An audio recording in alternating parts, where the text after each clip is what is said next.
إنها مدينة المحركات، مدينة كاملة لا يعيش فيها إلا السيارات. يوجد سيارات السباق، ثم سيارات الشرطة، ثم الشاحنات الضخمة، ثم سيارات الإطفاء، ثم التاكسي، ثم السيارات الصغرى تحلم بأن تصبح أسطورية يوما ما. في هذه المدينة السرعة هي القوة، لكن ليس الجميع يفهم أن القوة ليست فقط في السرعة.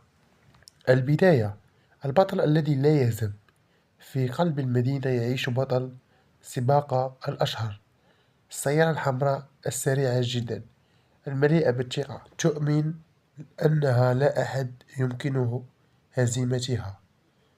كان يقول دائما: أنا سريع في مدينة المحركات ولا أحد يستطيع أن يقفني.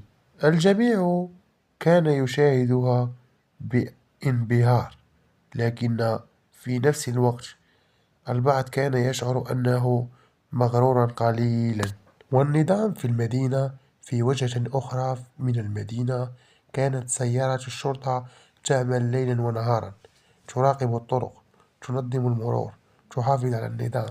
أما سيارات الإطفاء فكانت دائما جاهزة لأي خطر، تقول دائما: السلامة المدينة أهم من أي سباق.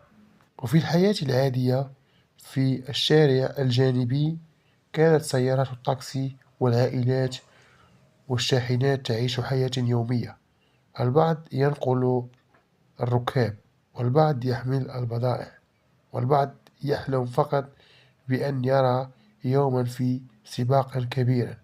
لم يكن أحد يهتم به كثيرا، لكنه كانوا جزءا مهما من المدينة. ظهور مفاجئ، في أحد الأيام ظهر صوت ضخم قادم من الطريق القديمة، سيارة قديمة صادمة لكنها مشهورة في المدينة.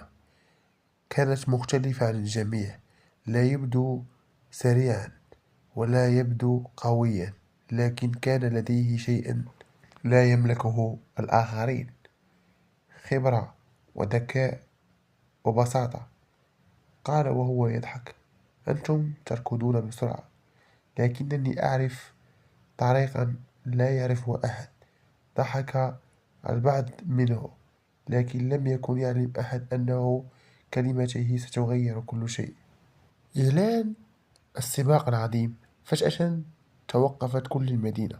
صوت ضخم أعلن عبر مكبرات صوتية: سيتم تنظيم أكبر سباق في تاريخ المدينة المحركات.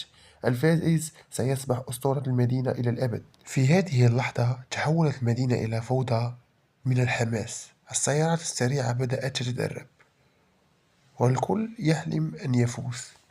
السيارة الحمراء تبتسم بثقة وقالت: هذا السباق لي.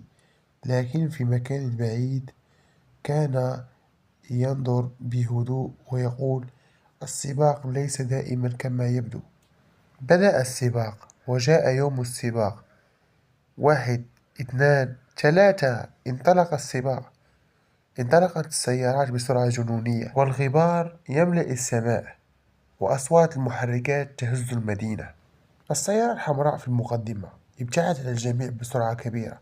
الجميع كان يعتقد أن النهاية محسومة، لكن فجأة حدث شيء غير متوقع: كارثة. الطريق الرئيسية بدأت تنهار بسبب الزلزال الصغير. الحجارة تتساقط، والجسر انكسر. السيارات توقفت فجأة.